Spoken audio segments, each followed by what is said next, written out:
अंग्रेजों के कब्रिस्तान को कोर्ट में चुनौती, ब्रिटिश उच्चायोग बना पार्टी।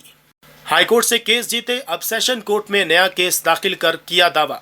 20 एकड़ में बना ईसाई कब्रिस्तान संरक्षित धरोहर घोषित, देखरेख से दूर। अंबाला जगाधरी राजमार्ग पर स्थित ब्रिटिश कालीन ईसाई कब्रिस्तान के लिए फिर से नई लड़ाई छिड़ गई है। पहले हाईकोर्ट में कब्रिस्तान की देखरेख करने वाली समिति जीती, तो अब दोबारा से अंबाला की सिविल जज जूनियर डिवीजन की अदालत में जमीन के लिए चुनौती दी है। इसकी सुनवाई कोर्ट में 26 मई को तय है। खास बात तो यह है कि इस केस में ब्रिटिश उच्चायोग को भी पार्टी बनाया गया है। इस कब्रगाह की देखरेख करने वाली द अंबाला सिमेट्री समिति के पदाधिकारी इस जमीन पर कुछ लोगों की निगाहें होने का आरोप लगा रहे हैं। 20 एकड़ में फैले इस कब्रिस्तान को संरक्षित स्मारकों में जगह दी गई है।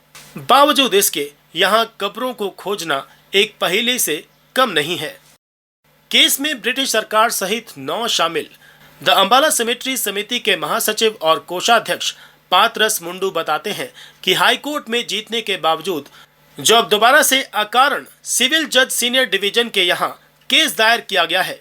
इस बार अमृतसर डायसन ट्रस्ट एसोसिएशन के माध्यम से कथित रूप से अंबाला के ही एक सहायक बिशप ने केस दायर किया है, जिसमें ब्रिटिश उप उच्चायोग Chandigarh, ACS Haryana, Sanjeev Kaushal, DC Ambala, SDM Ambala और विभिन्न चर्चों के पदाधिकारियों को पार्टी बनाया गया है। इस मामले की सुनवाई 26 मई को होगी। पातरस मुंडू बताते हैं कि यहाँ 10,000 के करीब कब्रें हैं।